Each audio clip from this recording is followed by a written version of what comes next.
Yes, sir. Just 2 minutes more. Okay. Okay. Sir is serving as a professor and head at School of Economics, Devi Ahilya Vishwavidyalaya, Indore, and is also a vice president of Indian Economic Association.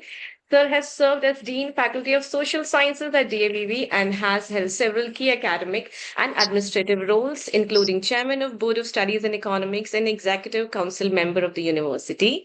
Over the years, Sir has successfully guided 20 PhDs and 36 MPhil scholars, authored 8 books, and published more than 100 research papers in reputed journals. Sir's work has made significant contributions to microeconomic governance and policy evaluation, enriching both academia and policy making. Sir's influence extends well beyond university walls. Sir serves as a member of task force constituted by Government of Madhya Pradesh to enhance the state GDP and as an expert committee member for interaction with 16th Finance Commission, Government of India. Additionally, Sir has also been nominated by Research and Information System for developing countries RIS, Ministry of External Affairs, Government of India as coordinator of University Connect Hub and member of the G20 University Connect Steering Committee.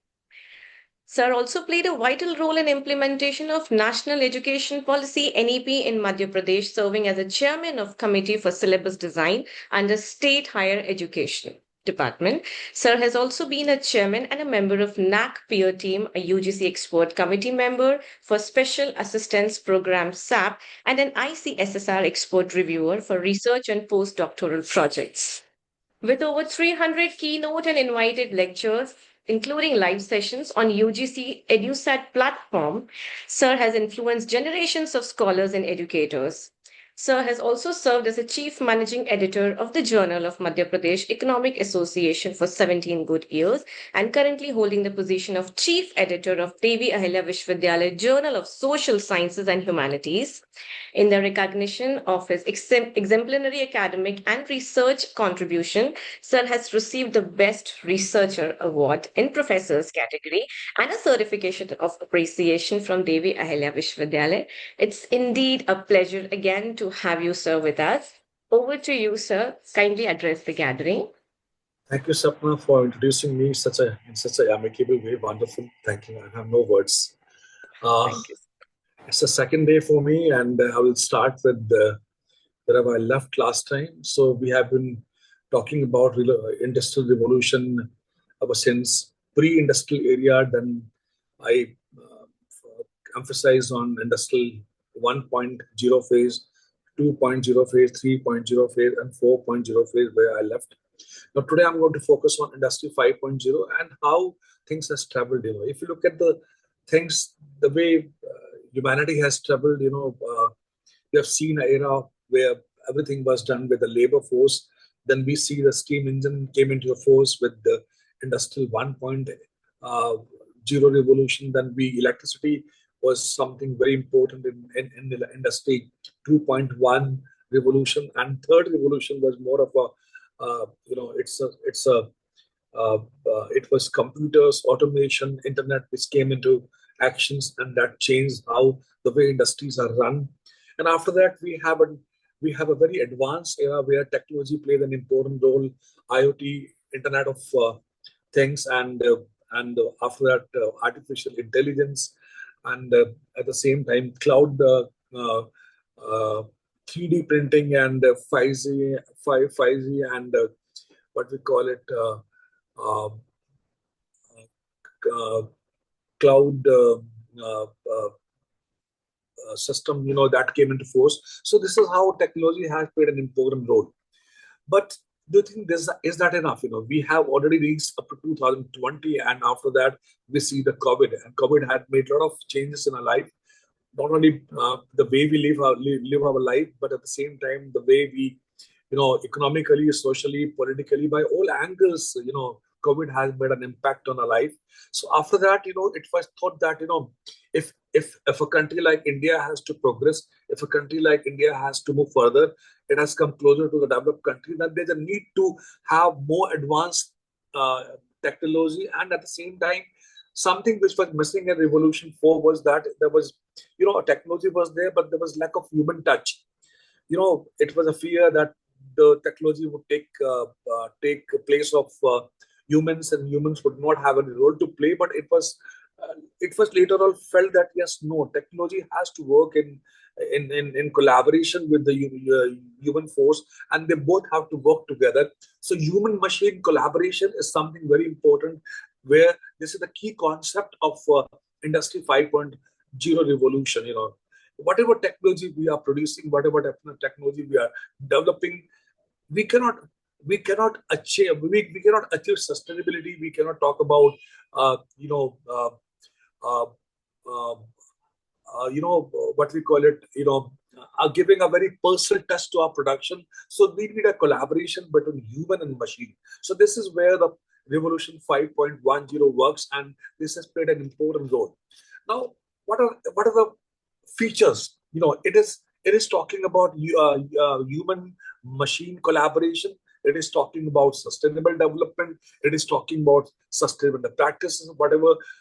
Why I'm talking about sustainable practices, because now we are not talking about economic growth. We are not talking about only sustainable development. We are talking about circular production, circular economy, reusing, reproducing. That is something very important, where we optimize our resources, and at the same time we also bother about electricity efficiency and decarbonization in our environment. That is very important. So ecological design has been so fragmented that we have to bother about the kind of environmental practices we follow, and that is why the industry 5.0 has been playing an important role in ensuring sustainable practices. We have seen the era of mass production, but now this after 2020, we are living in a different kind of a industrial framework, where more and more individual of flexibility in production has to be ensured, and that is in terms of flexible customization. The production is not. Production cannot. If a mass production is there, that cannot serve the purpose. The purpose would be served if this production becomes more customized. Customized depending upon the need of people who use that product, depending upon the need of society. So it focuses more on flexible customization. That is very, very important. Also, artificial intelligence is there, but we are talking about ethical artificial intelligence. You cannot.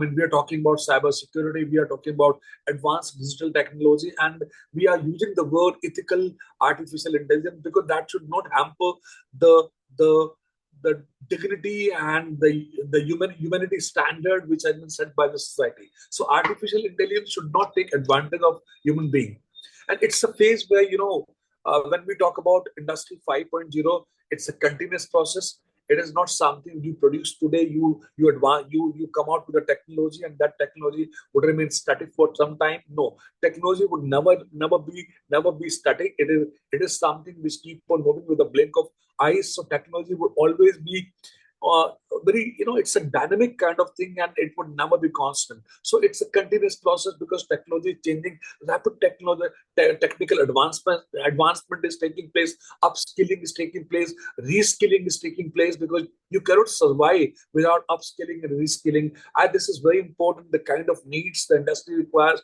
the kind of skills that the industry require with a changing scenario. So upskilling, reskilling, and technological advancement are something which makes our learning very continuous. So it's a phase where continuous learning is a call for a day.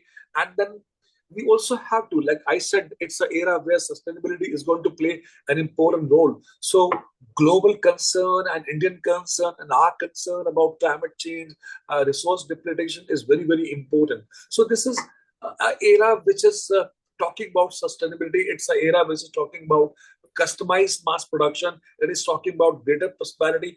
One thing, this word is very important. I'm using the word greater prosperity and well-being. In the era up to 2020, we were bothering about production. We were bothering about it. It was more of a capitalist approach, where producer would produce, and the organizations and the producers would only bother about their profit. No, it's an era where we need to talk about the prosperity of the society, prosperity of the community, and well-being of the business, and at the same time, well-being of the society. This is a different direction. You cannot produce just for the sake of only earning profit. If you're producing, if you are engaged in production and you're serving the society, the purpose would be that this production would be as per the need of the society, and at the same time, this should bring some kind of comfort and well-being to the consumers who are going to consume the product. So this is very, very important. This is a different kind of a shift from innovation 4.0 to industry 5.0. At the same time, once you work in an industry, wherever, whatever capacity you work, whether you work as a teacher, you work as an employee, you work in any industry, what as an employee you would always see that you should have job satisfaction and skill utility. It is very, very important that by the end of the day, wherever you work, you are that job provides some kind of satisfaction. This is the domain area of industry 5.0. If by the end of the day you're not happy, you're not satisfied, and you are only working like a machine in an organization, that organization would not ensure the prosperity and well-being of a human being. So industry 5.0 talks about the workforce, job satisfaction, and skill development and skill utility. Another very, very important thing is that it's the era where things are changing very fast. You cannot survive unless you don't make your business competitive. Wherever you belong to, you would not be able to survive if you make your business competitive. And you can make your business competitive if you are having a human touch in that, number one. And then if you have all the drivers of sustainable development in place. If you are diverting yourself from these drivers of sustainability and you're not bothering about the well-being of the people, then you might produce, but that production would not make you competitive at the global level. So what is required is that your business should be competitive, but not at the cost of happiness of people, not at the cost of unrest, but at the same time, you need to take care of the environment also.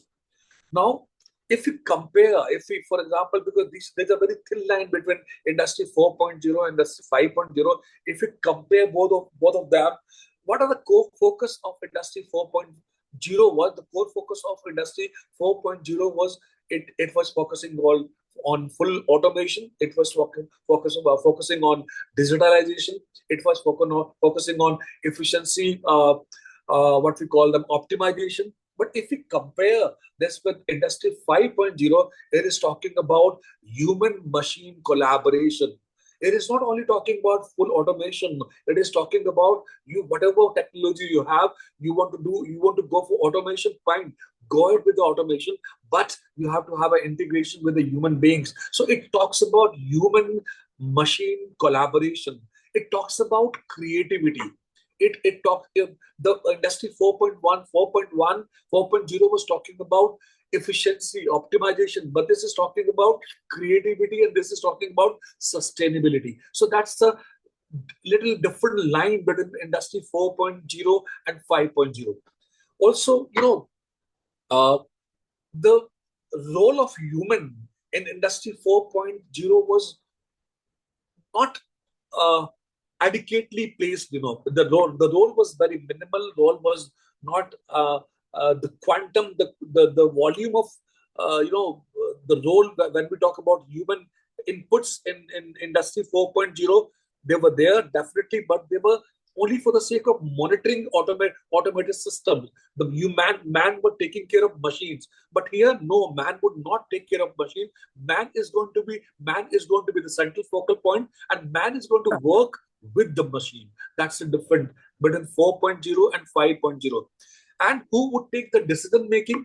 The machine cannot be. Machine would take decision making. Machine would involve into decision making when man would seek so. So this is an era where central and active part would be played by the man in collaboration with machine, and man would involve its own creativity. Man would take all the decisions in collaboration with machine, and both of them would help in finding the solutions whenever any unanswered things are there in the production or in the marketing or in the finance, whatever. So machine and man both are going to work together, and they are going to play an important role. Earlier, we talked about mass production, I said in the beginning, but this is the age where it's the age of hyper personalization, tailoring products depending on the need of the consumers. That's very, very important. Little different. This is the era where we are talking about renewable energy. This is the era where we are talking about circular economy. In the earlier era of 4.50, we were only talking about improvement efficiency. So, I mean, if I won't go into much details because we have already gone through that in the last session. But only thing which I would like to highlight is that this is the era which goes beyond mechanization. This is the era which goes beyond automation. This is the era which goes beyond computers, beyond internet. This is the era which goes beyond artificial intelligence. This is the era which goes beyond IoT. Whatever technology we have spoken in the industry 4.0, we now talk about an integration of humans with that technology. So that's the big change. And when we integrate humans with technology, we would talk about sustainability. We will talk about resilience to climate change, resilience to maintaining quality of life. We'll talk about well-being of society. We'll bother about the standard of living of people. So that is, man has become a centric force in our industrial 5.0 revolution. That's a big change. Now, what are the examples? I have already given many examples, but those are the extensions. Hyundai is working on automation lines on cobots. Siemens is working on enhancing work decision making, and Tesla is working on cobots assist in car productions. Hitachi is working in combining IoT with the human insight. So, if you look at these examples in the earlier industry 4.0 revolution, and if you compare these industries in industry 5.0 revolution, you find that they are all working in collaboration with human insight. So that's a big change. That is how the production is changing. That is how the industries are changing. And this is how a new wave is got there where humans are playing a very crucial role. Earlier, it was thought, when we recall our days from 2000 to 2020, it was thought that the machine is doing a lot of things in production. Machine is dominating the production. Fine. But it was soon realized that no, machine alone cannot work together. It is the man along with woman, along with man, a machine has to work together. Humans with machine would work together, and with advanced technology, they are going to produce the efficiency. They are going to produce the best of the work. In Indian examples, we have Tata Motors, where human and robot collaboration in auto assembly. Tata has used this. Infosys is working on research in responsible artificial intelligence. Wipro is working in artificial platforms, integrating human feedback. So look at these examples. Artificial intelligence platform, they're developing artificial intelligence platform integrated with human feedback. Somebody is there. Somebody. Question is there somebody? Fine. Ashok Leland has. Yes. Zydus company is a pharma company which is working on. They have developed an artificial platform where they are working with ethical oversight of human beings. So this is something very, very important. And there are many examples. You'll find that Maruti Suzuki is working upskilling of human machine collaborations. Maruti Suzuki is playing a lot of important role in upskilling their workforce, upskilling their machines, upskilling the human workforce which they are employed. So this is very, very important. Now we have certain case studies. Tata Consultancy, TCS is developing AI-based employee learning platforms. They combine, and AI-based employee learning platforms. They're combining artificial intelligence to understand the behavioral analytics. This is very, very important. How does a machine, how does the combination of machine and man are going to work together? What will be the behavioral aspects of their working? That is what Tata TCS is working on. That a very different kind of area, and focus is on digital upskilling. Very, very importantly, TCS is working on this particular area. After that, Indian pharma sector is working on mass production, mass personalization, for diabetic management. India is a land where a lot of diabetes patients are there, and Indian pharma sector is working on mass personalization as far as the diabetic treatment is concerned. So this is different, very different. You are producing medicine for different people. You are not making medicines for common people. The mass personalization is taking place. So this is very important. This is something new. This is happening because the industry 5.0 revolution talks about individual personalization of production. I'm going to produce something only for somebody, only for one section of society. So that is something which was never in industry 4.0 phase. At the same time, Indian manufacturing sector is focusing nowadays. We have entered into an era where environmental concerns are going to play an important role. I recall, an era where the focus was on manufacturing, focus was on producing, enhancing our production, and in doing so, we didn't bother about the environment. If I talk about the major 2025 states in the country, you'll find that some of the states in our country, like Gujarat, like West Bengal, like Maharashtra, these are the states, Gujarat, Maharashtra, Andhra Pradesh, these are the states which are very good in terms of quality of life.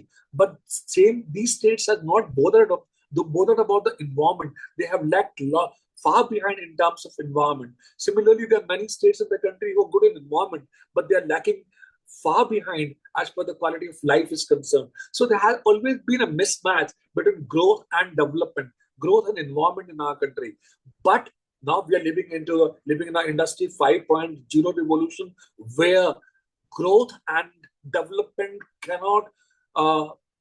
It's an era where we need to bother about environment. We need to take care of our environment. So any production which takes place in our country, we have to maintain sustainability. We have to maintain environmental standards. So there's a integration between growth and environment. That is very, very important, and that's the domain area of Industry 5.0. So manufacturing is taking place, production is taking place, and we are targeting sustainability. Sustainability is our core area. That is, you cannot produce without bothering about sustainable development. And that is why we are nowadays talking about renewable energy. We are talking about energy efficient practices. We are talking about waste reduction. We are talking about, if you look at Madhya Pradesh, for example, Madhya Pradesh is the land where, especially the Malwa belt where we reside, it's an area where the groundwater level, which used to be it's an area which had more of a black soil, and we used to feel proud that yes, a lot of cultivation normally happens in that belt. But now, if you see the reality, groundwater level has gone down up to 500 feet down the earth. So it means now, if we are talking about agriculture sustainability, if we have to produce agriculture, we have to bother about the irrigation practices. We have to bother about ground level sustainability. So it's what I'm trying to say is that even water usage, the way we use water, that is also very important. So sustainability has become a core area, and whatever we produce, whether we produce in industry, whether we produce on the agriculture field, then we need to have an integration. We need to bother about environment. So that is something very important, and Indian manufacturing sector is nowadays bothering a lot about sustainability. And why it is bothering about sustainability? Because new technology which is coming into industry, whether it's IoT, or whether it's the artificial intelligence, you cannot ignore the environmental concern. That is very important. We cannot ignore environmental aspects, and that is why we need a great integration between production, growth, and environmental standards. So these are some of the case studies which I just have addressed. Now the question which comes to our mind is that, if we have to adopt Industry 5.0 revolution, then what is the way ahead? What should we do next? I mean, if the Industry 5.0 era has started in 2020, and we have a goal of achieving Viksit Bharat by 2047. So we have to become a developed nation by 2047. Now, what are the areas which are very important for all of us? And remember all those things which are very, very important for us to achieve in the next 10, 15 years. That's the part of Industry 5.0. Now, I'm repeating, I'm just highlighting those areas. Number one is the inclusive growth. You cannot achieve inclusive growth without human-centric technology. We have to have a technology, but that technology should be human-centric technology. If you're talking about making India the inclusive land, if you're talking about making India the inclusive develop, I mean, we are talking about leading towards inclusive development, then we need human-centric technology. Then we need to have a lot of investments in innovations and research and development. If we are talking about uh, uh, we have technology, we have artificial intelligence, we have robotics production, that's very important. We have IoT is playing an important role, but we need a lot of investment, and those investments should come with the ethical standards. Artificial intelligence should not harm the people. Artificial intelligence should not not not should not come at the cost of privacy of people. Artificial intelligence should not harm the common man. It should not harm the industry. So that should come with some ethical standards. So whenever we use a particular technology in our production or in our economic pursuit, then that should come with some ethical design. Otherwise, this technology would not serve the purpose. Then what is important is interdisciplinary jobs. We are living in a world where we're talking about multidisciplinary, we're talking about transdisciplinary, we are talking about interdisciplinary. Yes, it's an era where uh, interdisciplinary, transdisciplinary, multidisciplinary jobs are very, very important, and they upskilling of people is very, very important, and that is a part of Industry 5.0. Sustainability I already spoken to. Now, digital empowerment is very important. If you look at the design, if you look at the kind of technology which has been used nowadays, and that's the era. I mean, the kind of technology would come after 5 years or 6 years down the line.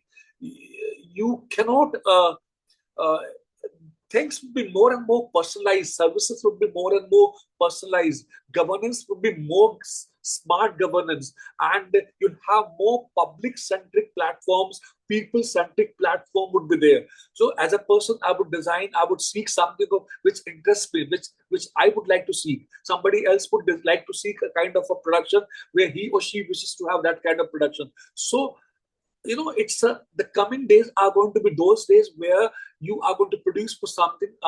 Your production will be more of a customized production, and that is why we would seek smart governance. We would seek more and more public-centric platforms. That is very, very important. I already spoken about competitiveness. Global competitiveness is very important. You need to have you ever thought that why the prime minister or why the government nowadays is talking about supply chains? Why we're talking about supply chains? Because supply chains suddenly have become very important. How do I transport my goods to US? What kind of a route I choose so that my production, my logistic costs are minimized? That is very important. So supply chains are very important. For example, tariff has imposed, US has imposed tariff on Indian goods, but that has disturbed the supply chains not only for India but at the same time for US also. It has been disturbed for India because Indian exporters now need to find some different markets in order to push their products. But at the same time, US has to work very, very hard to get the goods which they were getting from India. So the relationship between two countries are disturbed, then this is going to disturb the supply chains. But this era where competition and global competitiveness is playing a very, very important role, even the geopolitical conditions play a very, very important role. Resilient supply chains are very, very important. Supply chains are going to play an important role because that reduce your logistic cost. So this 5.0 revolution is different from that of 4.0 revolution. Why? Because 4.0 revolution was only talking about AI, was only talking about use of AI, IoT. It was only talking about introduction of artificial intelligence in production. Human touch, the relations between two countries, the competitiveness, the governance, the renewable energy. These were not the area which that particular industrialization revolution was talking about. This has become the part of Industry 5.0. Now, it is also said, that if you want to, I don't know how many of you had very closely monitored, have observed G20 scenario, which the G20 meetings which took place in our country. Now, government of India is working very, very hard in establishing culture connect platforms across nations, social connect platforms across nations, so that cultural integration and social integration also become a part of our trade deal.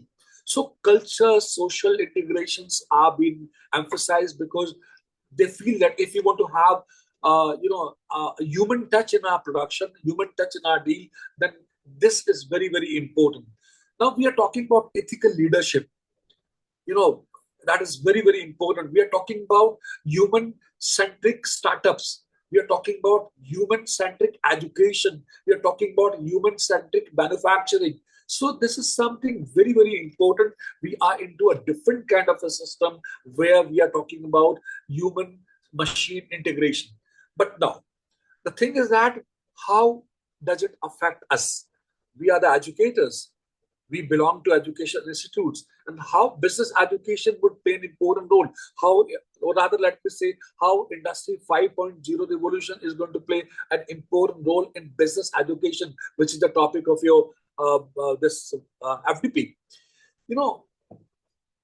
We have seen the way we have moved from labor to steam engines to electricity, and then to automations to AI, and then now human-centric technology. This has been the journey ever since pre-industrialized area to this area. Now we have been moving further, and our education, because the kind of skills I told you on the first day, the kind of skills which our industry requires, the kind of skill which our organizations require are changing. No, we don't have the same kind of skills. Now, business education has to play a very, very important role. The kind of pedagogy which we follow in our institutions, that has to play a very, very important role. And we need to have a very different kind of academic and industry interface. We can't have a same kind of interface which we had 10 years back or 15 years back, because the demand of industry is different and what academics are offering to the students is different. So we need to have a strong industry academia interface, and that is why this topic has been taken back, what I understand, because revolutions, the way industrialization ever since last 150 years has changed, that is going to play an important role. The first thing, if somebody asks me why, what will be the contribution of Industry 5.0 in business education and pedagogies and academic industry interface, my first point is that if Industry 5.0 offers you transdisciplinary learning, if you don't follow Industry 5.0 revolution, you would never involve into transdisciplinary learning. All the business schools, all the management schools, they integrate with the human-centric learning, human-centric teaching. So that is very important. How we design our program, how do we think? Now we cannot ignore, our classroom teaching cannot ignore the sustainability. That is very important. Similarly, our learning, the kind of experiment, the kind of industry projects, nowadays most of the education institutes, especially the business education institutes, they play a lot of attention on internship. They play a lot of attention on field works. They play a lot of attention on apprenticeship. Why? Because that teaches you for real world challenges. Once you work in an industry as an intern, once you work in an industry, once you go and work on a field work, you learn to know the real challenges which you are going to face in an industry. So that's a big gain for you, and that is the call for Industry 5.0 systems. Also, we believe that nowadays it's very important that education institutes should have a strong collaboration with the industry. If we don't have a strong collaboration with the industry, then you won't be able to survive, because the kind of skill with the industry requires, again and again, I'm repeating the same thing, that you have to have upskilling, and your skill building is very, very important. So more and more skill building workshops are necessary, and that is why this workshop has been organized by with the help of AICT. Then it's an era of open access learning experience. We have MOOCs programs, we have many open access projects where you can work, and at the same time you can enhance your knowledge. So this is very, very important. Now, briefly, I'll just focus on the kind of skills which you required when we were in industry 1.0 system.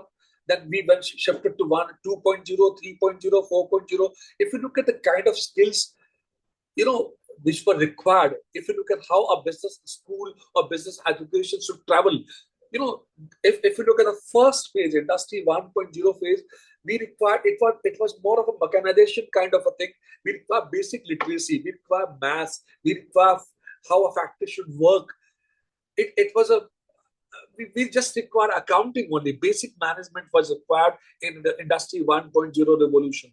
Industry 2.0 revolution, it was mass production. We required technical skills, we required efficient management, and that is why we spoke about the scientific management. We required big factories. As we required big factories, so we required operational management, we required quality control, we required cost accounting. So our skill changed as we shifted from industry 1.0 to industry 2.0. But when we entered into industry 3.0, that was the age of computerization and automation and internet. We required computer literacy, we required analytical thinking, we required information technology, we required information management. So we required a skill to deal with data. So we required a skill to deal with global markets. So that was a different kind of skill. If you look at these skill sets, you'll find that skills are changing. Skills are not constant at all. But industry 4.0, it was artificial intelligence. It was an era of IoT. It was an era of artificial intelligence, digitalization. We required digital skills. We required skills for data science. We require handling complex systems. We required a kind of a system where a man could give some instructions to machine, and machine can work together for a long hours. So that was a kind of a system where we required skill to deal with complex systems. So it was a skill. The business education basically concentrated on coding basics, digital marketing, data-driven decisions. That was very, very important. And what kind of skills were required in industry 5.0? I just spoke about just a couple of minutes back. We required a teamwork with technology. I told you human technology integration is important. So we have to work. We have to work in teamwork, but at the same time, we have to adopt the technology. Emotional intelligence is going to play an important role. Creativity is going to play an important role. Focus more on sustainable solutions. Focus was to go beyond technology, and how once we go beyond technology, how we can create a better world with human-centric approach. So that was a kind of a thing which was very, very important.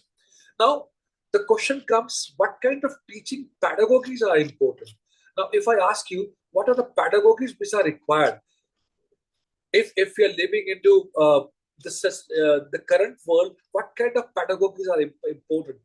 We require more hands-on project-based learning.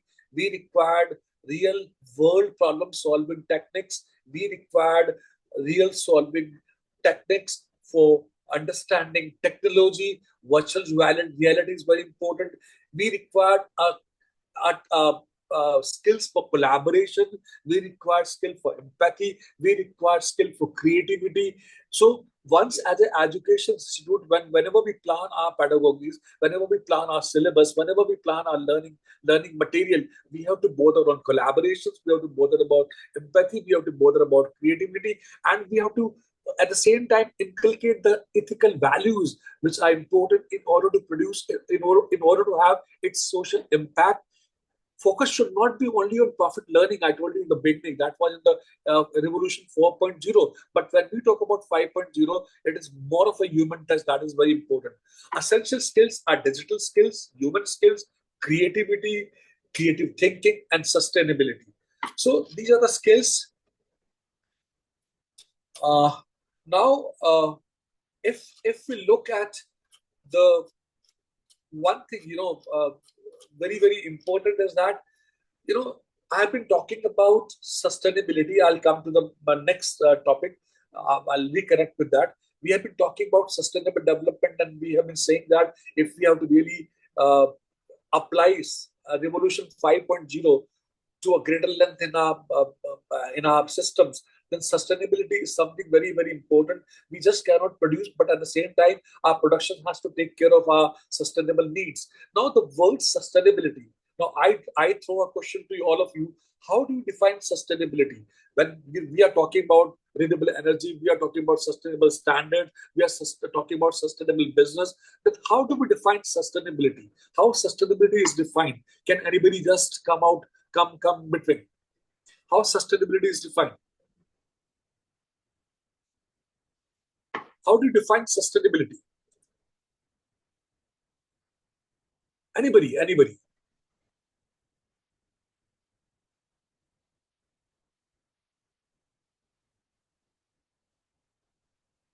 Nobody's talking, Sarna. What is sustainability? No. As a common man, we understand that it's a concept of meeting the need of present generation without compromising the need of future generation. This is what we understand by sustainability.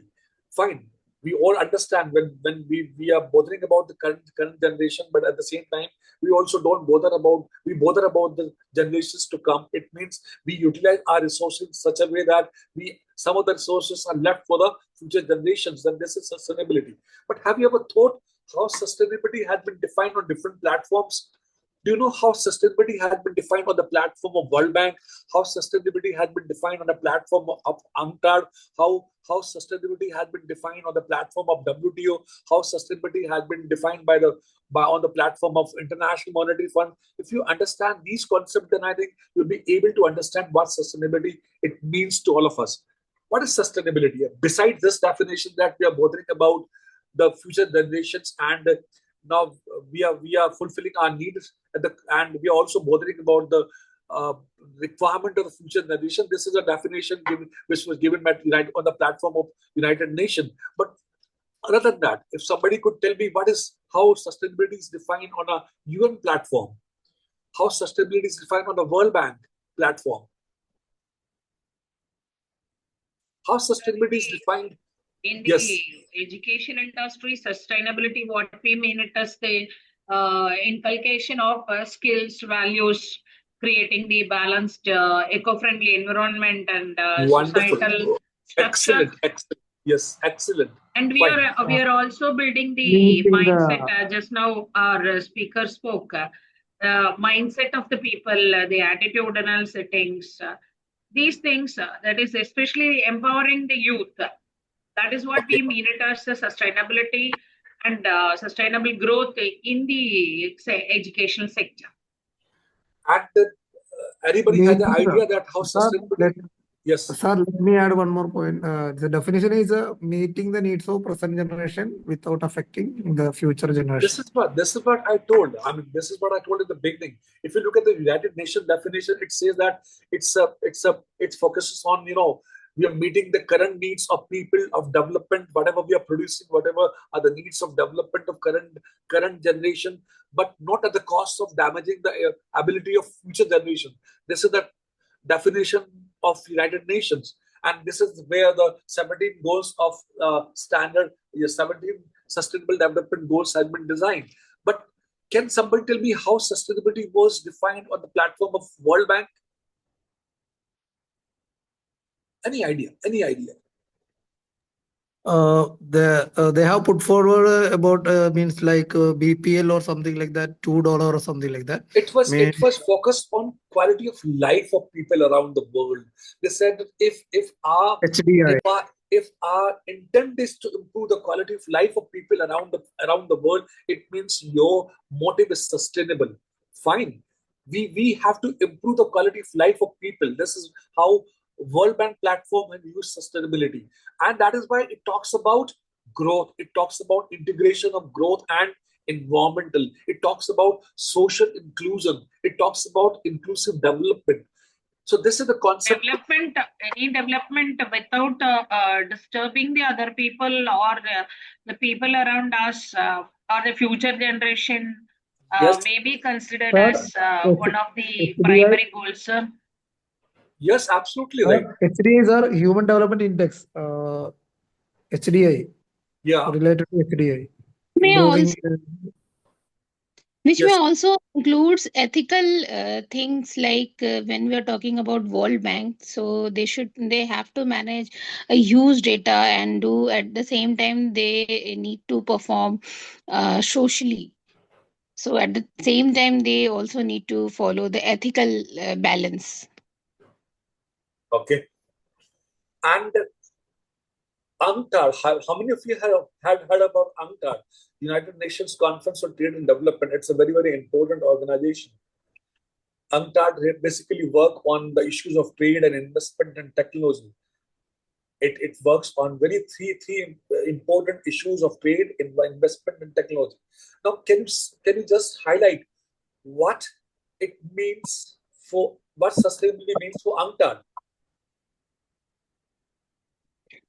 Sustainability for them, as per my knowledge, for sustainability for them, which include the participation of maximum countries and keeping at the same time keeping a balance and creating one common market in order to improve economy of other countries.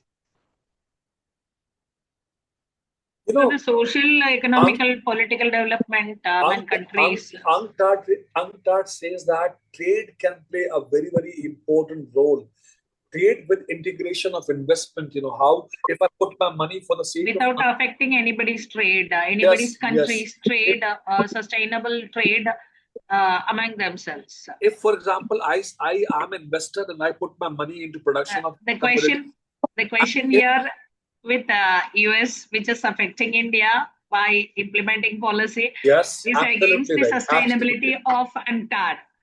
Absolutely right. You had given a wonderful example. So it means, if, for example, if a trade has to have a very conducive integration with investment technology, investment motives. We cannot just have a trade for the sake of only earning profit. No, we need to have a proper integration so the interests of the people are maintained. That is very important. Now, if somebody can, if you can highlight the role, the definition, how sustainability has been defined on a platform of WTO, World Trade Organization. What does the World Trade Organization does? What is the function of World Trade Organization? If you understand the function of World Trade Organization, yes, sir, it will see the smooth flow and control of tripartite and bipartite agreements, trade agreements between the countries. Yeah. And whatever they are doing it, they will be facilitating. They are doing the facilitating function, technical function, as well as the monitoring functions, and arbitration also they are doing it. Absolutely right. Smooth functioning of international flows of goods and services, capital, everything. And it also pays a lot of attention on green technologies. When we talk about sustainable green technology. Yes. WTO pays a lot of attention, a lot of focus on green technology. Very, very important.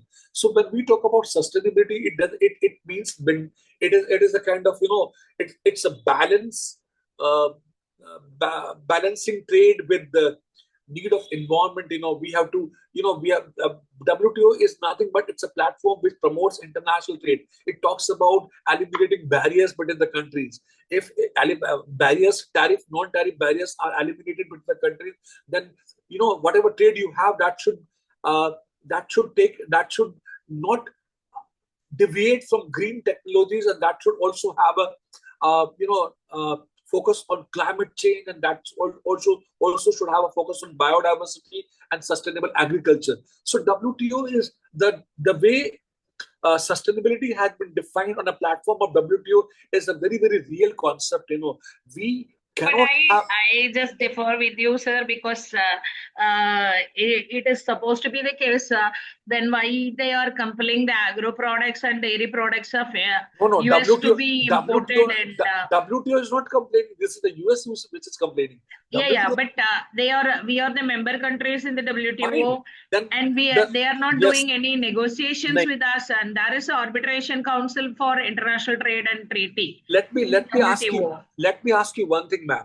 If India is a member of WTO and US has been doing this kind of tactics with India, then my question mark, I always have a question mark to my government. Why didn't my government go to WTO platform and complain about US? They didn't do that. They didn't do that.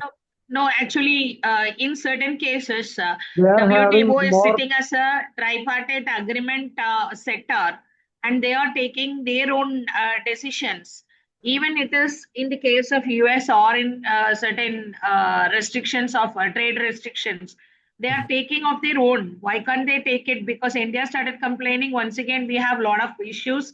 Even WTO knows that. Yeah, and I tell you very frankly, ma'am, I totally at times agree with you.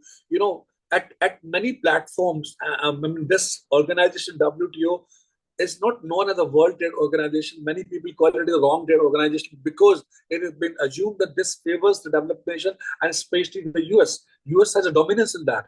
I understand. I absolutely agree with you. Just somebody else was there? Sir, they are having like UN, WTO, any foreign bodies are there, no? Means US having more economic share in the running of the institute. Yes. Or institution. Yes. So they are having the dominance. Now even in the Palestine-Israel war, means everyone, all the world is supporting Palestine, but Israel is not get any punishment or any warning from the UN because of the support from the US. That's the case. But sir, geopolitical platform, geopolitical politics is changing very fast, very fast. If you observe the changes which are taking place in the last 1 month, the changes are, the things are changing very fast, and India is becoming a very, very crucial player in that. You will understand that. Now, can somebody tell me how sustainability is defined on a platform of International Monetary Fund? International Monetary Fund, which has a role, very, very important role. But again, what you said, the same thing. US is having a major share in that, and IMF is funding for the European Union countries as well as for US. And Swiss is a set of all these things. And they are once again favoring the people, those who are in their member countries, to stabilize the dollar and euro. And that is the place where we can just refer as a member. We are not nominated fully for the wholesome shares. We have at least 3.4% or something as our share. Even Russia was also having a share in that. And we are not graded with a voting power of very much what 16 or 18% of share is IMF is having with the US. So there also we are a little bit talking about sustainability goals in terms of production technologies and infrastructure challenges, what we are having it for power generations, all those things. But India was not depending on all those things. And what about the macroeconomic stability, ma'am? Sir, I didn't get you once again, sir. What about macroeconomic stability? One of the important role as far as the sustainability is concerned on IMF platform is that the focus of IMF is to have a macroeconomic stability. Every country, yes. For example, India must have all its macro fundamentals in place. We should have inflation in control. We should have growth. We should have poverty in control. We should have unemployment in control. At the same time, disparities, rural, urban, wealth disparities, income disparities, that should all be in control. So one of the important, if we work on these parameters where our macro fundamentals are stable, it means that we are moving ahead towards sustainability. Yeah, that is Vikasit Bharat We are working on that sustainability goals also. And almost this time, Vikasit Bharat was talking about more sustainable goals towards global developments of Yes. Indianization. And what I must say, International Monetary Fund says that if we are not inclusive in our approach, if we are not inclusive in our approach, if we are not working on reduction of poverty, and we are not bothering about eliminating inequalities, then that kind of development would never be defined as inclusive, would not be defined as a sustainable development. So what we mean by sustainable development, what International Monetary Fund means with this definition of sustainable development is that if a country is able to successfully manage macroeconomic fundamentals, then this is sustainability. And I agree completely with International Monetary Fund that if as a nation we need to work on our inclusive development, we have to work on elimination of poverty, we have to work on elimination of inequalities. Inequalities may be urban, rural, man, woman, disparities, wealth disparities, income disparities, whatever it may be. So we have to work in these directions. And once, if a nation takes a stride towards these things, then that nation is moving on the path of development, and that development would be known as a sustainable development. Now, another concept, if I ask you all, how International Labour Organization, this is very important for you all also. We are working somewhere as a laborer, whether we work as a management institute, whether we work in a Infosys, or whether you work in TCS, or whether you work with Microsoft or Google, wherever we work with, what it means sustainable, what sustainable development means to all of us. This is how sustainable development has been defined by International Labour Organization. What sustainable development would be to you? क्या होगा sustainable development? How would you define sustainable development? You're working in an institute. Sir, we want, as ILO is stating about the stability of decent work, but we cannot think about it. Country like India, our per capita income is raised twice than the last decade. So when we are talking about the university working professionals or the teaching professionals, we have to think a little bit higher goals of our own self-realization settings, where we are not fixed a target in that, but we should have a decent work as per ILO sustainable goals. India is in the fast pace of development. You have used a wonderful word, ma'am, that is known as decent work. By the end of the day, wherever you work, the work should be very decent, and that should take care of your interests. That should be very fair. The place where you work must have a very fair labor practices. Fine, that is usually I'll be telling that India is the only country working for every other country's timings. No other country is working for Indian timings. Only Indian labor force is working for every other country's timings. We are working for Australia, we are working for US, we are working for UK, we are working for Japan, we are working for Germany, but we are not, nobody is working for us, our timings. We are working 24/7. So we should be always in a decent work demanding position. Fine, that angle is absolutely right. But what I was talking about is that when we talk about international labor standard, it talks about terms and conditions which ensure social inclusion, the terms and conditions which ensures decent work, a working style where you follow. So, but nowadays we are using a term called modern slaverism. Absolutely. That is going on everywhere in Indian society. That was not unidentified. I'll recall one very, very painful incident, ma'am, when COVID-19 happened. All the factories were closed, people were sitting at home, all the industries were closed and they didn't have work. And many daily workers and the people who were working in different industries on contract basis, they were asked to go home. And there were a lot of migrant population which works in Mumbai and other cities, and it was told to them that from tomorrow industry would be closed and you have to go back. We won't be able to pay you. So that is a kind of a scenario. The people were left without job. People were left without any penny in their pockets, and that was a very, very difficult and painful situation. So this is where the labor standards, labor rules should come forward should be designed in such a way that it really favors the people. So for that, we India don't have any separate legislations Yes, like Australia. We don't have. Our labor laws are very, very weak. Australia is having a separate regulation for modern slaverism, and they started talking even in 2002, 2003 onwards. They will not work for Saturday, Sundays, government holidays, above the working hours, all these things. Ma'am, forget about working hours. Most of our industries in our country are dependent on the contract workers. And the contract workers work in such a way that they don't know who the owner is.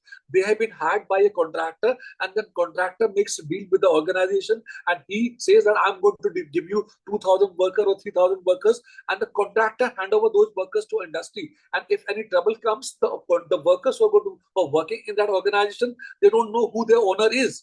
So that's a big question mark. If we are talking about sustainability and we are thinking of achieving becoming India as a developed nation by 2047, these are the big question marks. And this is where the modern stride is that, we need to work in this direction. Sustainability doesn't mean only... India is now having a Bonded Labor Act, Labor Welfare Act, but not having a Modern Slaverism Act. Even we staff are working for 24/7, sir. Now, up to 9:30, we are working because we have to establish ourselves in the industry. It is given as a target for everybody to publish papers, getting research fundings, finishing of FDPs, and we should also go with the NPTEL courses. We should also upgrade ourselves along with the students. If not, we will be thrown out from the industry. So we can just think about only decent work. We are taking online MBA, offline MBA, regular classes, and also the scheduled classes. When we are not in this scenario, I think that we will be thrown out from the industry. So if I now ask you, ma'am, you have been answering, but if I ask everybody else also, what do you mean by sustainability in academics? We all belongs to academics, and if I ask you what actually it means to you, sustainability in academics, what will be your response? How would you define sustainability in academics? You have seen how sustainability is defined on the platform of WTO, World Bank, International Monetary Fund, UN, and a lot of issues have been discussed by ma'am, and the discussion have been going on. My point is that what actually sustainability means to an academician?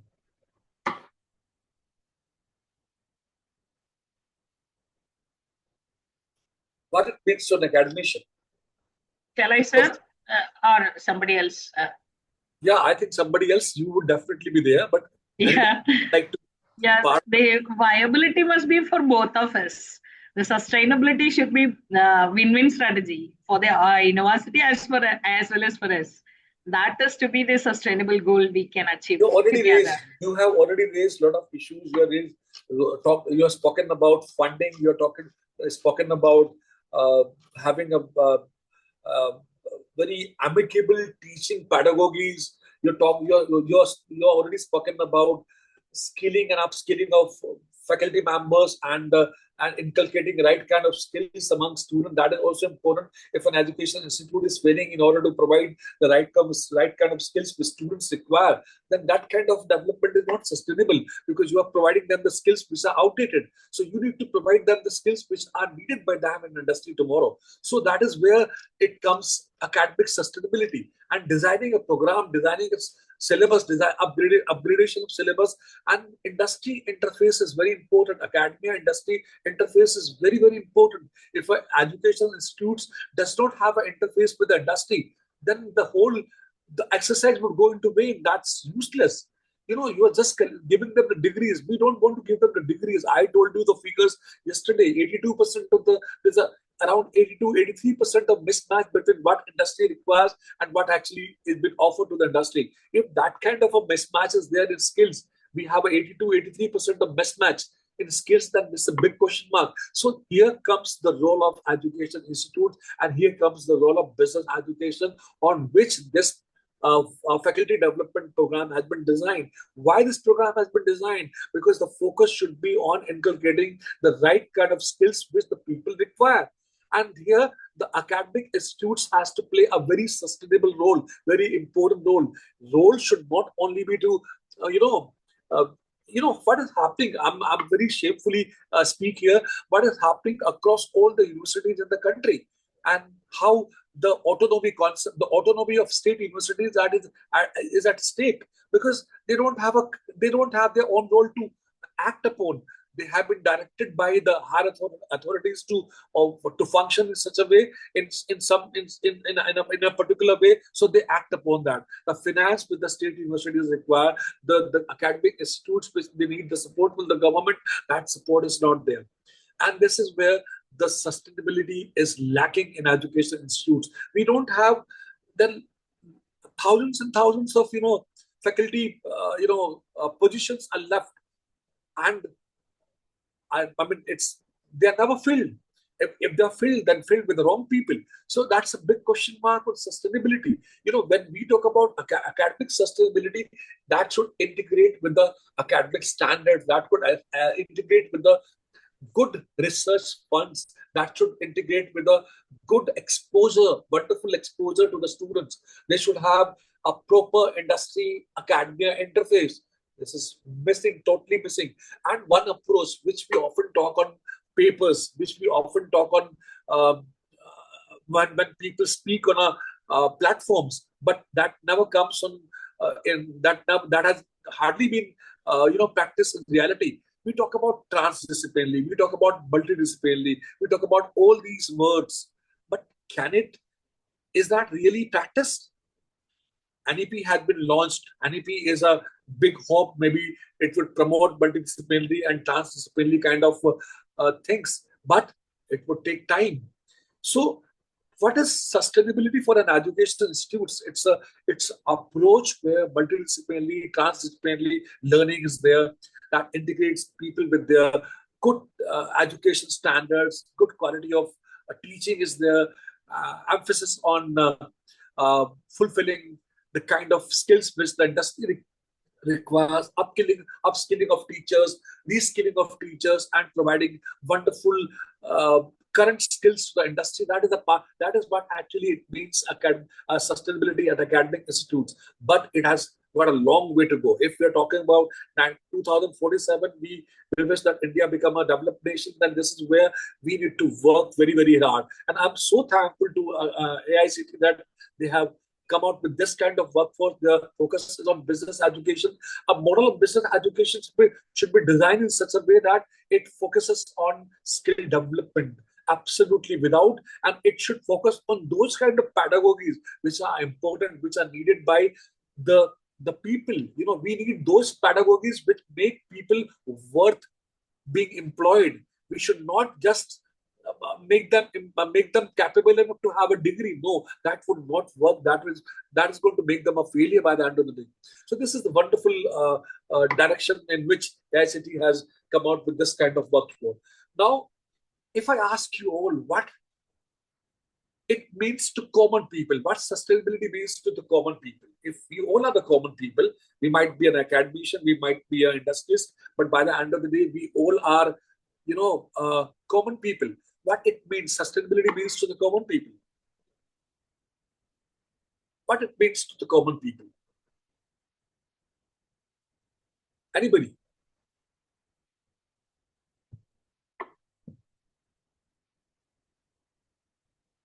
I think nobody's common here.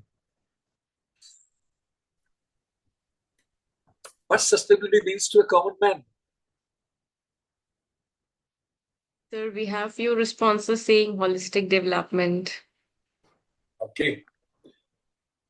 Holistic development, sustainability should, as a Mohitas is also there. Oh.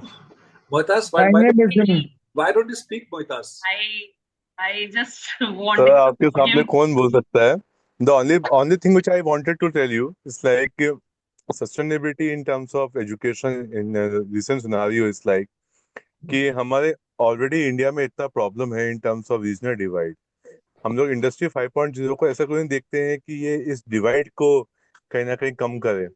बजाय thinking of what UN is doing, what US is doing, हमारी country में इतना problem है in terms of sustainability, in terms of educational. और दूसरा ये है कि faculties are not getting that much of exposure. We talk about the research development, we talk about their upgradation in terms of the education what they're providing to the students। तो उसके ऊपर ज्यादा industry 5.0 का workout करेगा तो हम लोग बाकी सब प्रॉब्लम को छोड़ के इस प्रॉब्लम पे ही ज्यादा फोकस कर पाएंगे। Okay, good answer. Anybody else? Sir, it could be a model of IIM where the faculty is being promoted for doing MDPs, connecting with the industry, doing some workshop, connecting the academia with the industry, giving the placement as well as the students and faculties and the entire industry grows. IIM or IIT concept, how the small institutes can get a tie-up or something like that. Acha, if I asked you that you have to ensure sustainability to a common school, a very ordinary school. Maybe a good school can adopt it or engage some exercises to mentor the school faculties or kids. Maybe the school is very small, but the learning that the big teachers or good teachers or good academicians are there in the upper level school. In this way, we can uplift the small schools or small institutes. I think so. Adoption of the institutes by the senior authorities will give a way. अच्छा, if आप मुझसे पूछे तो मैं आपको कहता हूँ कि सस्टेनेबिलिटी का मेरे लिए मतलब क्या है। If I talk about a normal school somewhere, a normal college somewhere, and somebody asks me what is sustainability from my point of view, I'll say reaching to the niche area of the country. If we My talk about integration of human and technology, अगर school education में हमको लेके आना चाहिए ये चीज, तो that will be difficult. We need to form a policy where we can give the policy implementation to those people who are very much deprived of those technological upgradation what India is providing, because we are divided into regionals. So getting into that 5.0, it is very difficult when you are actually facing a problem of regional divide in the country itself. The first thing, Mohitas, is that if I open a school and if I talk about a normal school where and a task has been given to me that I need to ensure sustainability standard in this school. My point is that my first point would be that whether the students who are coming there, do they have an interest of learning there or not? I should provide an environment where they should have an interest of staying back in that college, staying back and learning from that college. And for that, teachers must be given training, so good training that they impart the right kind of education and the student learn from that. It should not. I'll put that in a simple word, sir. That is conscious of selecting what they want. Absolutely. With the conscious, they have to select things. Yes. It's not with compulsion or not with some circumstance warranting for that. So conscious choices, maybe we call it as the. Are the educators are ready for this industry 5.0? Are the educators are ready for 5.0? I have seen many institutes where you'll find good infrastructure. I mean, the institutes have very good infrastructure, but they lack in terms of quality of teachers. They lack in terms of right kind of pedagogies, right kind of teaching standard. Why it is so? Because basically the approach of the teacher. This is the approach. You need to you cannot work in an education institute for the sake of earning only profit. Your focus should be that. Your focus should be that whatever you do, by the end of the day, you are imparting something good to the students, and you're making them skilled enough to work in the future in an industry across the nation. So that should be the focus. True, sir. So basically, we are working for the future of society. And that is what sustainability is all about. Absolutely, वो तो है ही, वो तो है ही. इसलिए यदि मैं आपको next question पूछता हूँ, what sustainability means for economics or business? So I just feel like there should be some resources which are available for the people, which can be optimally used for the future generation to work on. मतलब what we are doing at present, we are not creating any extract for the future generation what we are looking at. अगर industry 5.0 की बात करें, हम लोग integration of technology की बात करते हैं, हम लोग को टेक्नोलॉजी को कितना पास ऑन कर रहे हैं अपनी फ्यूचर जनरेशन को, यही क्लियर नहीं किसी को भी अभी तक.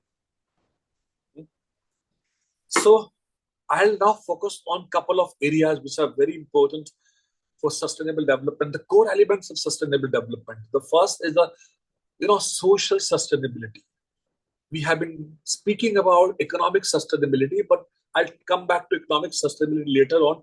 First, let me have an emphasis on social sustainability. Development of people is very important. Development of societies is very important. Development of culture is very important. Development of regional communities is very, very important. If we don't develop our small communities, our small culture, our small societies, then this would be a big mistake. And a society which has gender disparity, more and more gender equity would ensure social sustainability. If a society has more of a gender inequalities, then things would not work. What is happening today? Even having 50% of our workforce as 50% of our population as a population of females and males, but the contribution of females in our workforce is just 25%. Look at these numbers. They are half of the total population, but their contribution in the workforce is just 24-25%. So no, this is not done. We can't say that the woman has to stay always at home. Fine, she can stay at home, but at the same time, one should understand her role in economic development. This is where sustainability comes. Fair treatment to man and woman both. This is important. At the same time, when we talk about social sustainability, we need to develop social infrastructure very, very amicably, whether it's a healthcare system or whether it's education across the regions, across villages, across tehsils, across districts. So what we have seen, the biggest setback which India experienced was when COVID-19 came, and one of the sectors which was badly exposed was health sector. We were spending just 1.4% of our GDP on health. Other countries in the world were spending more than 15% of their GDP on health. India being such an old nation, it's more than 75 years of independence, and we were just spending only 1.4% of our GDP on health. And most of the health equipments and most of the healthcare needs were imported from China. 70-80% of our needs were coming, our instrument and healthcare inputs were imported from China. This happened in 2020. It means if you look at our approach towards health, that was very primitive, that was very bad, and that has totally exposed us. It means this is not economic development, this is not sustainable development if we cannot ensure social sustainability in our country. Health is our need. Education is our need. So we need to work on health. We need to focus on health. Very, very important. After that, social equity is very important. Still in our country we find that if we talk about social development would never be sustainable in social terms unless we have a social equality. Very, very important. Then one should understand the human rights. People don't understand their human rights and they don't practice it. And even if they practice, some people don't let them practice. So this is a very, very bad scenario. You cannot have development, and that development cannot be socially sustainable if we have this kind of thing. Then very important is that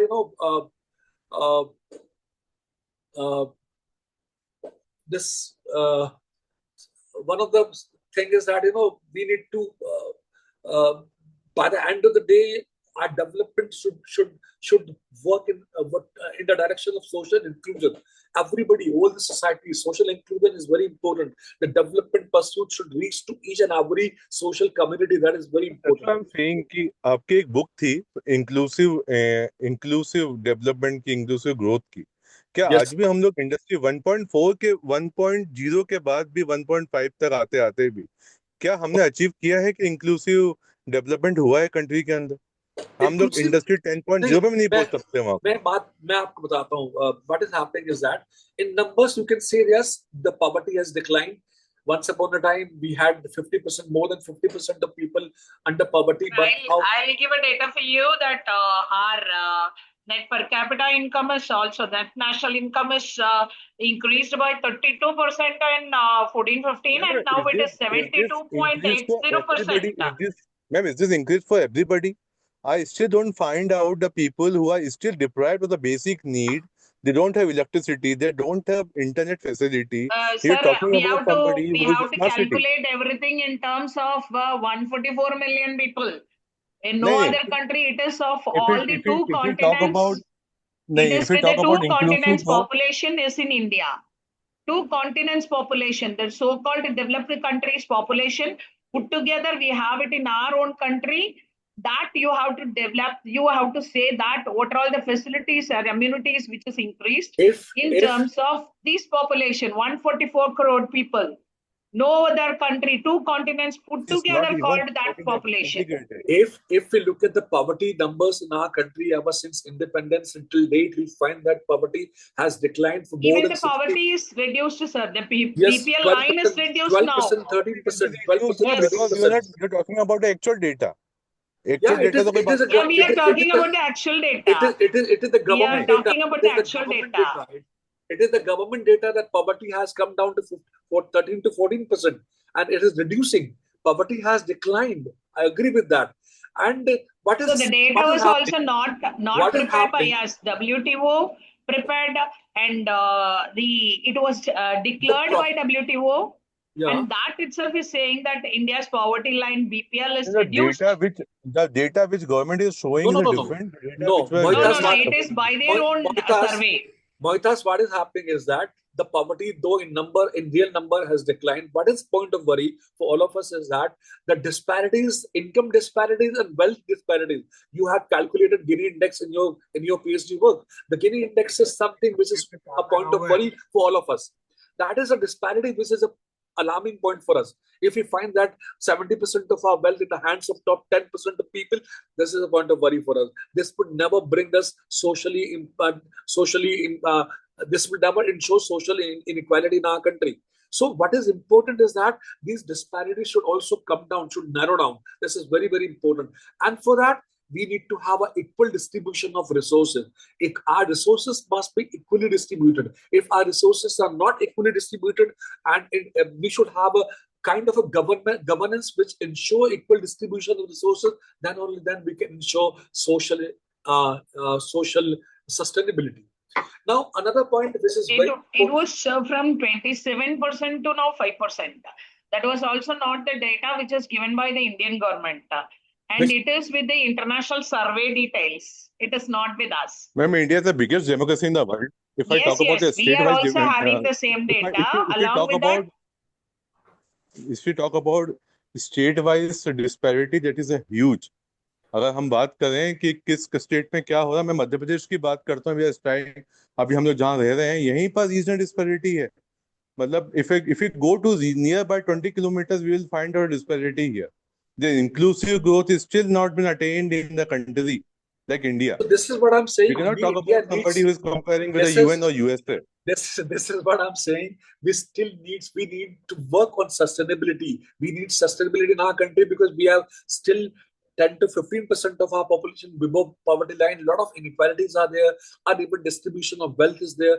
And another point of worry for all of us, whether you speak or don't speak, politicians normally don't speak about that. But I have a courage to speak that we have 140 billions of population that is increasing every day. So that is a big size of population. Ensuring food security, ensuring all kind of facilities to 140 billion people is not an easy task. And then India is suffering from a problem of unemployment. That too, I think, sir, he misunderstood my concept. I was talking in terms of population, US and UK put together our population. Yes. That is what I would like to tell you. So don't compare always US as a developed country, UK as a developed country, because both the populations are very less. Moitas, what is happening is that if you take one state in our country, let's say for example UP, the population in UP is equal to more than, if you can combine 3-4 countries in the world, and that's equivalent to UP. So then you have to deal with such a big population. It's not easy to eliminate all these hurdles in just 1 decade or 2 decades. It takes longer time. And if you look at the journey of Indian economy, that's what I'm saying. We cannot compare India if we talk about how's the impact of Industry 5.0 in the country like India. उसके terminology will be different. The methodology will be different. No. AI would remain AI whether you use in India or you use in Africa or United Nations. Sir, AI will only be internet things would be same everywhere. AI will be implemented only when we have an internet facility to every part of the country. But if you don't have internet facility and infrastructure developed, this AI will not work for those people No, it's working. My dear friend, it's working in India. Only thing is that it's working in a particular area only. It's not for everybody. It's not for a common man. AI is not for a common man. AI is only for those people who are well aware with the IT fundamentals and those who are working in IT industry. So they're using AI. They're using Internet of Things also. No, anyhow, I'll just go ahead. So why India needs sustainability? And unemployment is a big issue. Human health is a big issue. Consumption of energy is a need for, India dependent. I mean, now thankful to,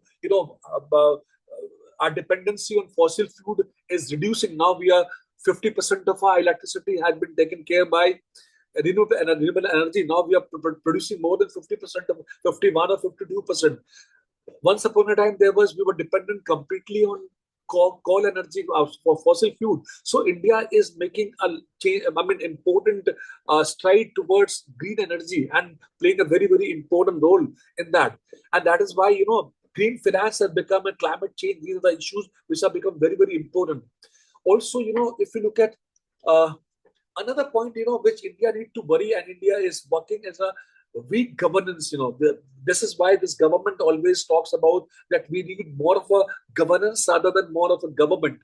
This is one area where I think if we have to ensure sustainability on an economic front or a social front or an environmental front, then we need to work in ensuring governance. Whatever problems you were highlighting, that yes, poverty is there, inequalities are there. If we would have stronger governance in our country since beginning, then I think this problem would not have been so widely exposed. So this is there because we had a very weak governance in our country. Now it's a time that our governance must be very, very strong. We must have proper rules and regulation, and execution of those rules and regulation is very, very important. Then, we are a land with different religions, different customs, different, caste. So multiplicity of governance structure is very important. Your governance should be such a design in such a way that it takes care of interests of each and every society. We are living in a world where urban development has become a very, very important aspect of our development. Our urban planning, you go to the best of the towns in the country, you'll find that those towns are busy with the right kind of urban planning. So if we talk about sustainability in our country or in any country in the world, then they cannot ignore urban planning and urban development. Urban development is very, very important. Focus on rural development, focus on rural prosperity is fine. We have been doing so, but at the same time, we cannot ignore urban planning because more and more people are shifting from rural belts to the urban belt for the sake of better employment and better jobs. And this is why urban development is very important. Urban employment is very important. This is very important. And I don't know. Another need, if we talk about development and especially urban development, urban local bodies need to be strengthened, whether it's Indore Municipal Corporation or you talk about any other urban bodies, they need to be strengthened. If you don't focus on in strengthening those urban bodies, development would not be everlasting and that development would not be sustainable. Then one area where we need to fight all, and we have been fighting since long and still we are not able to overcome. I remember this government, when they came into power, they made a very important statement that we would make this country free from corruption. But my friends, we are still struggling, and that is one area where if we talk about economic sustainability, when we talk about social sustainability, or whether we talk about business sustainability, or whether we talk about any kind of sustainability in any stream, unless we don't take care of corruption, things would not serve for us. So we need to work in these directions. We need to work in providing, a very fair kind of society. And then another thing is very important, and that is, localization of sustainable development goals wherever you belong to, whether you belong to Indore or whether you belong to Satna, whether you belong to Bhopal, everybody has to localize their actions, in order to ensure sustainable development goals. That is very, very important. If we don't localize our processing, our development, the way we act upon these sustainable development goals, we need to work. We need to, we need to privatize certain things in our actions. This is something very important for us. This is something very important for us. This is the kind of model which has worked in Mumbai, so this can also work in Delhi. This can work in Indore also. So we have to work on that aspect, and then we have to localize our actions. So that is very important that we localize our sustainable development goals. Now, one thing which is a point of worry for all of us is, when we talk about sustainability and sustainable development goals, India has suffered. India has never bothered. Most of the government departments, especially in many states in the country, they don't bother about data management. The kind of data, I think somebody, Moitas, has raised a question mark on data. I'll just take his opinion ahead. Data management is something we don't have most of the government departments are lacking in terms of data. And if you are lacking in terms of data, and tomorrow you have a plan for making India sustainable and making India a developed nation in 2047, this is one area where you need to work. You need to work with a lot of authority and with a lot of sincerity, because if we don't have a data, if data management system is very weak, you don't have even statistical and population departments, even they don't have data or on many indicators, then things would be not so easy for the country. And you plan, yes, India must have its own data centers, and they are working on that. Government has realized that we have been lacking behind because we don't have a proper data management system. We don't have data there are many indicators where we don't find data. So this is very important, and government has to work in this direction. So what I basically wanted to talk about, and another, ensuring that every citizen has basic amenities to survive. I need water, I need electricity, I need roads, I need schools in the villages, I need good colleges. I think that should be the part of that should be available to us, whether that's been given by the government and whether that's been ensured by the private people. Now, this is a time. Let me finish my statement let me finish my lecture with this statement that no, this is a time when the goals of sustainability, whether economic sustainability or political sustainability or social sustainability or sustainability at any platform, would not be able to achieve unless we involve private investment in our work, in our system. We cannot always depend on the government. Government would bring us roads. Government is going to make roads for us. Government is going to make schools for us. Government is going to provide us the airports. Government is going to provide us everything. If we have this mentality, then I think we'll lag behind. This is the right time that we should involve private investment as an important instrument of our growth. Then we can ensure, because government alone cannot bear everything. We pay the taxes to the government, fine, but government has got many other roles to play. So we cannot always depend on the gold, and that is why government is bringing private public partnership model across many platforms. Why? Because they need resources, they need funding, and private investment and the government investment together can work together, and they can plan development, they can ensure the basic amenities to the people. And this is how the sustainability can be worked if there's a fair fair distribution of resources, timely distribution of resources, and at the same time things reach the people at the bottom. So there are many more things to speak, but I just touched the point because sustainability, if I talk about green finance, I can talk about green finance for hour and so. If I talk about climate change, that's a very, very important topic. But I just touch these points so that I could have a, briefly I could explain you what sustainability means to all of us. Yes, private organizations should come forward too. You are rightly said, Mr. Krishna, that private organizations are coming forward now. Private people are playing an important role, and they're coming into health sector. They are coming into energy sector. They are coming into industries, MSME sector. एक area और है जिसपे मैं थोड़ा सा I would like to throw light. We talk about sustainability, social sustainability, economic sustainability. But one thing is that, our MSME sector needs a lot of push.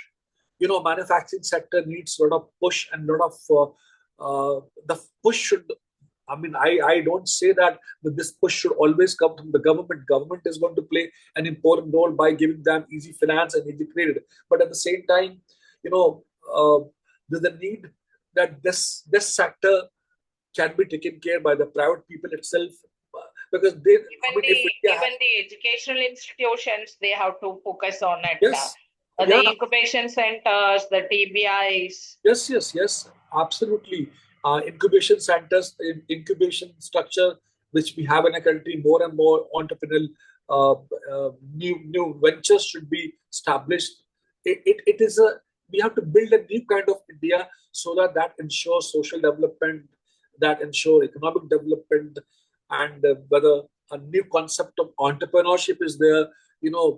It is no longer the kind of a same business which we used to do 10 years back. Now new concepts are there, new businesses are there, new kind of investment is coming. Venture investment was never a part of our growth process 20 years back, 25 years back. Now it's an important element of our investment. So things are changing, but remember, things would keep on changing because things are never there to stay back. But remember, our efforts should be to ensure that people have a fair platform of development, where people have an equal platform of development. People have a platform where the resources are equally distributed in terms of income, in terms of wealth, population.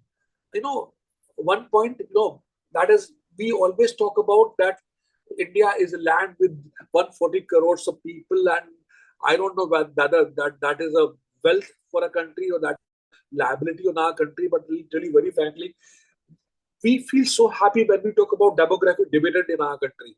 Demographic dividend means the population which is young and educated, and if you look at the average middle life of this population, it is 28 years in India, and if you look at the middle life of people of America and the US and China, that's 41 years of age. So when the world is going to be older, India is still a young country. Why? Because we have a huge population, and that population is a demographic dividend. This dividend is going to be young for the even next 10 years. Listen to me what I'm talking about. This dividend, which is at an age of 28 years, today India has a huge population of young people who are of a median age of 28 people. And we have designed our development strategy in such a way that by 2047, we would be a developed nation, India would be a Viksit Bharat by 2047. Yes, if you look at this angle that we have a population, huge population with a median age of 28 years, yes, we have a chance. This youth can really play a very important element in our development process, because the older people would not contribute much. This is the youth who has to play an important role. Your contribution, the contribution of your, and that is why if you look at the government of India's last couple of budgets, you'll find that they have been focusing on youth, and they have been focusing on women, and they are focusing on entrepreneurial activities, more of our incubation center. Why this is so? Because they want to build a different India. They want to build a sustainable India in the future. So we need to invest in people. Human capital is very important. Investment in human capital is very essential. Investment in technology is very important. Investment in women is very important. Investment in youth is very important. And these are the things where the government has realized. Investment in incubation centers is important. Investment in startups is very important. These are the couple of areas where the government has realized that yes, if we need to make India a developed nation, we want to be closer to 47 benchmark of a developed nation. These are the areas where we should focus, and this is how we can achieve sustainability. One thing, I was talking about green energy and fossil fuel, and that not India is producing around 50% of our electricity need with the help of renewable energy. India has signed a Paris Agreement along with other G20 members and other advanced countries in the world, where we have promised those countries in the world that yes, India would be a zero carbon land by 2070. And you won't believe India is the only country in the world who has kept the promise. Even the advanced countries in the world are lagging behind. India is working very, very hard and successfully that by 2070, India becomes a zero emission country in the world. So the goal, the motive of India towards sustainable development is clearly visible. And I think India is doing well, though whatever concern my fellow colleague Moitas was having, that yes, things are, poverty is still there, disparities are there. Absolutely, these indicators are there. And because these indicators are on the verge of improvement, there's a better improvement in these areas. And I personally feel that with coming years, maybe 2040, 45, whatever, India would be very, very close and India would be a big leader in the world. Look at how India is playing its role in geopolitics affairs at national level. International relations nowadays are dominated by India. So see the change in the last 5-6 years. And I personally feel that India would have a better say at a global level. India would have a better say on economic front. India would have a better living standards on a social front. And India would be very, very close when it comes to maintaining environmental sustainability in the future. So thank you so much. And if anybody would like to have a query, I would love to answer the queries. Hello, sir. Yeah.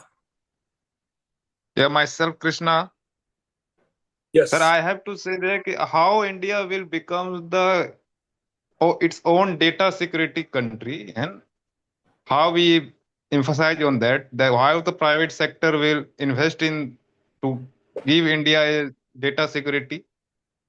It is not the question whether the private investors would invest for the government. No. Most of the industries in the world, whether you talk about most of the IT industries in the country are being owned by the private people. They are not owned by the government, whether you talk about Wipro, whether you talk about TCL, TCS, or whatever. Most of the IT organizations in the country are owned by the private people. So if they have to ensure that their data, they are going to make investment in data security, and they would make investment in cyber security and data security. So because they have to maintain the interests of their own organizations, and once they do so, it is now. I mean, one more thing. I don't know how many of you have very wisely monitored or widely noticed one platform, business platform, Joho.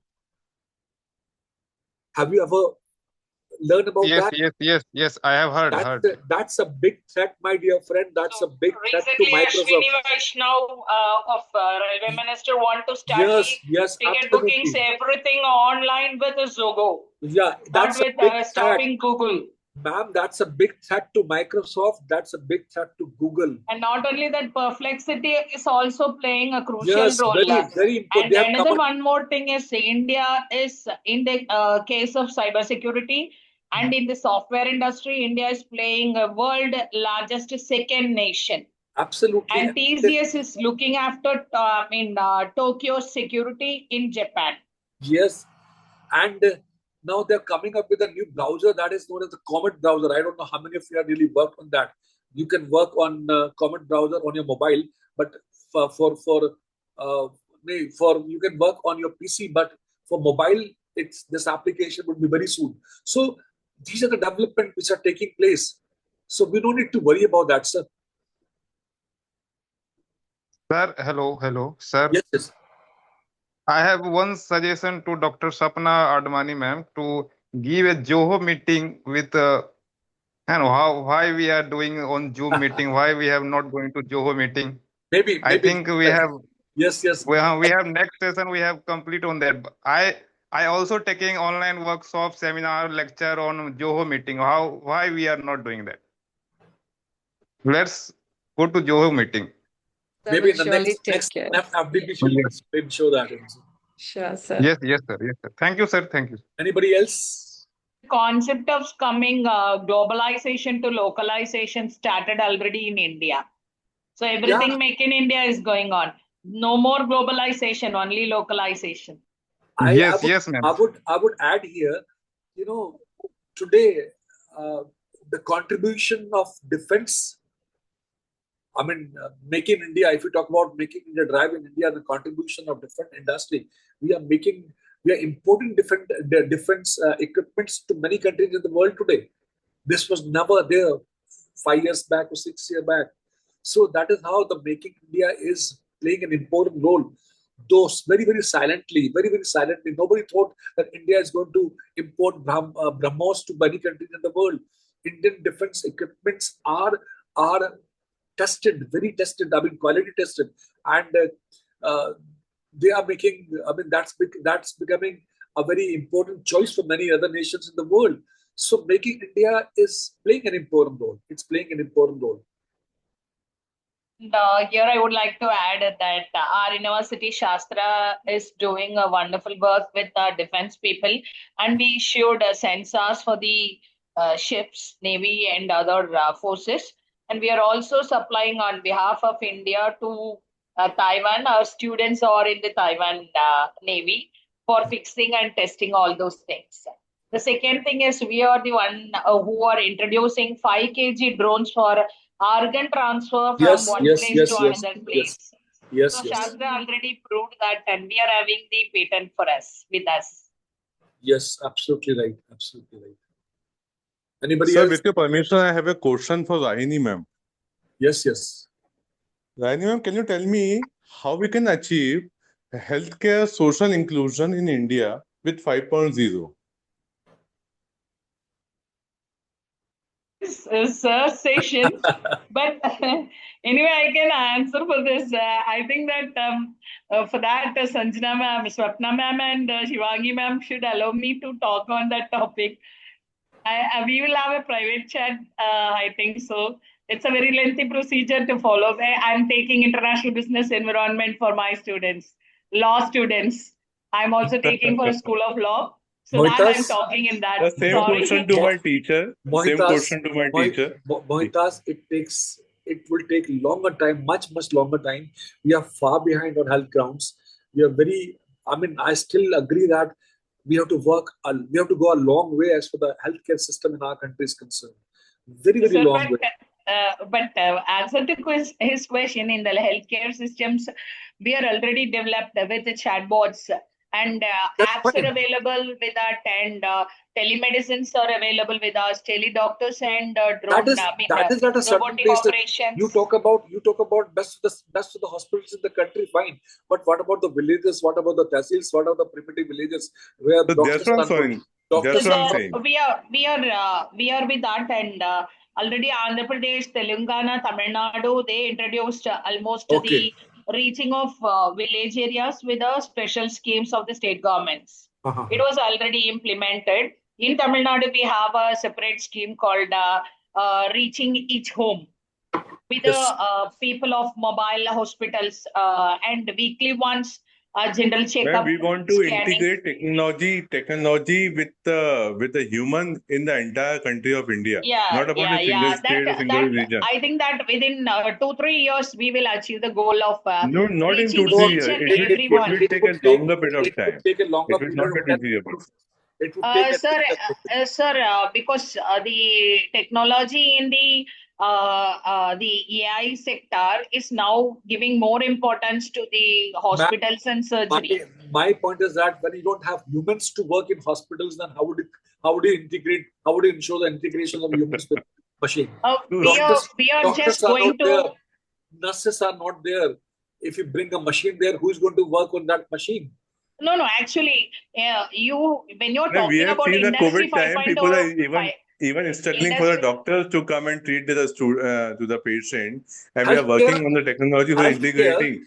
Healthcare, I agree. Sir, industry 5.0 is talking not about human alone working or machine alone working. It is integration working between human and machine. Human and we under our supervision, under our programming, they will be working. Now the So eye my question surgeries was are the done by them. inclusive Eye development. The surgeries are fourth done by point to them. the fourth point to the industry 4.0 is the inclusive sustainable development of the country. And if we talk about the country, then this particular thing will not be possible unless until we have a reach to the every region of the country in terms of technological development. And that is something we are lagging behind. Sir, I think that I want to quote you here how the technology reached. Almost 526 million users, mobile users are in India, especially nook and corner of Indian villages are with one cell phones.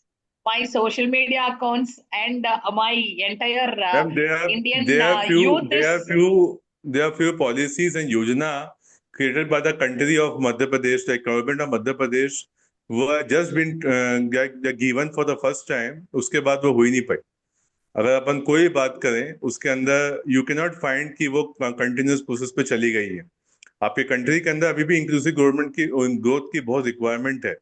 आप इतनी industry 5.0 की बात कर रहे हैं, आप अरे industry बाबा 5 बात कर, लेकिन अरे रीजनल बाबा डेवलपमेंट हम की अभी बात कर रहे कहाँ पहुंचे हैं 2047 पे. अभी तो वक्त है दोस्त पहुंचने में. पहुंच हैं. So जाएंगे. obviously I'm telling ना, अभी तो पहुंचने में वक्त है. पोस्टल सर इट उसके विल टेक उसके टाइम. बाद मतलब अभी मैं अभी बात सेइंग इस इट विल 3 इयर्स इस टू गो. वर्कशॉप के बाद सपना कम से कम 8-10 वर्कशॉप ऑफ करेगी तब जाके हम पहुंचेंगे. एक वर्कशॉप पे नहीं पहुंच सकते भाई. करेक्ट सर, और करेक्ट 10 साल हुआ है इंडिया डेवलप करने के लिए. 10 साल के बाद ही हम इंडस्ट्री 5 को रीच है और 5.0 को रीच किए हैं. उसके पहले तो इंडस्ट्री 4.0 में थे हम. लेकिन 4.0 है इवन एज इंटरनेट नहीं. बहुत एआई हमको मिल चुका है. श्री वाज देयर नहीं विद सब लोग इंडस्ट्री 7 तक चले गए. इंडस्ट्री 7.0 मैं हो आपको गया लॉजिस्टिक इंडस्ट्री में. हाँ वही उस लॉजिस्टिक दिन हम बोल रहे थे डीएचएल में इंडस्ट्री 7.0 चल रहा है. logistics बहुत आगे जा चुका है. We are far behind. Absolutely agree. But one thing is, I would like to end the discussion here from everybody's side that yes, it talks about human-machine integration, human technology integration. Yes, we are on the move, maybe slowly, but yes, we are integrating AI, we are integrating AI, IoT, and we are integrating the advanced countries, whatever been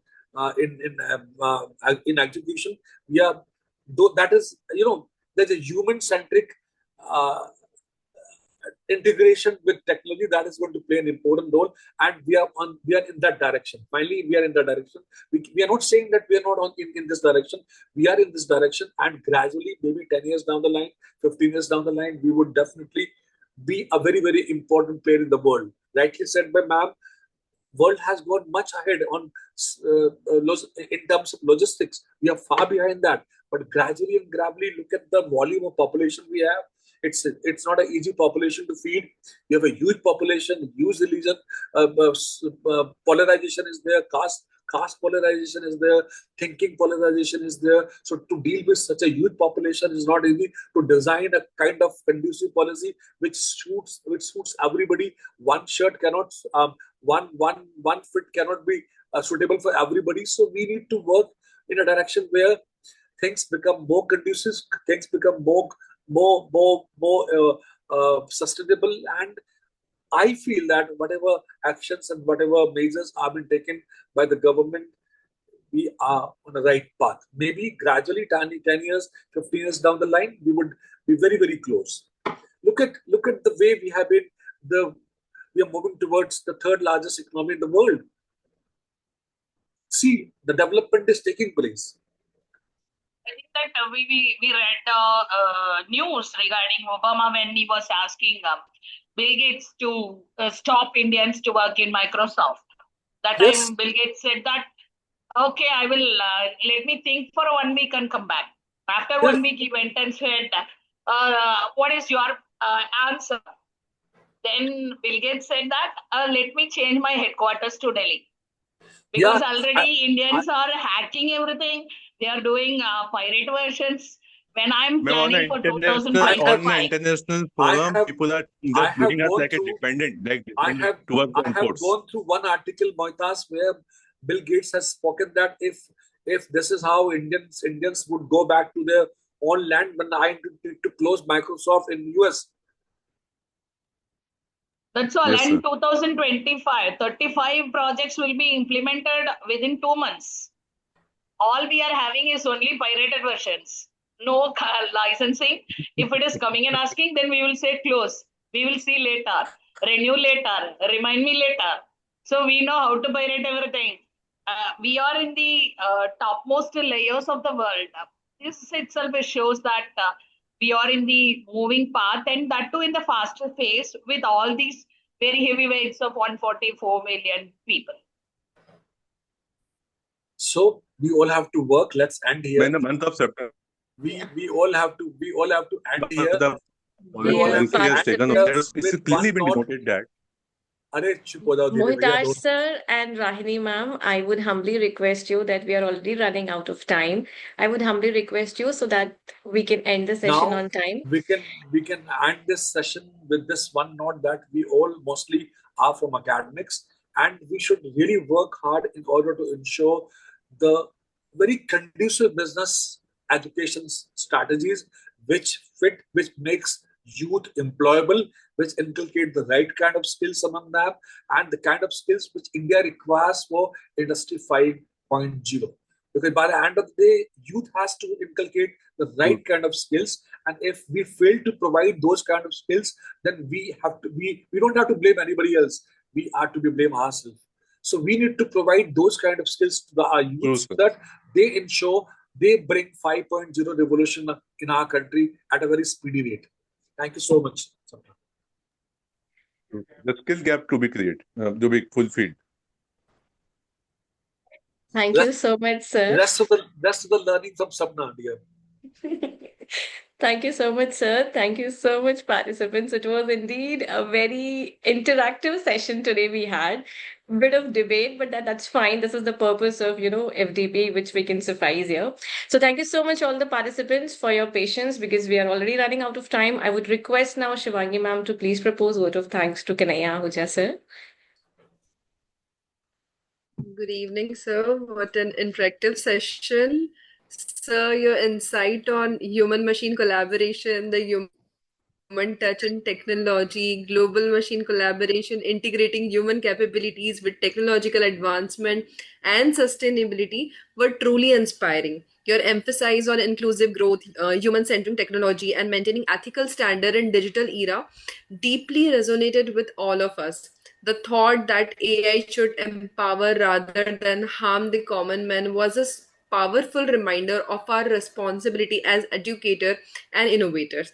Your session encouraged us to rethink the future of learning and work, emphasizing how humans and machine can collaborate seamlessly to create innovative, ethical, and globally connected solutions. It has motivated all of us to explore ways to harness technology without losing the human essence in education and industry. On behalf of IPS Academy, I sincerely thank you, sir, for your valuable time, expertise, and enriching our understanding of the synergy between humans and technology.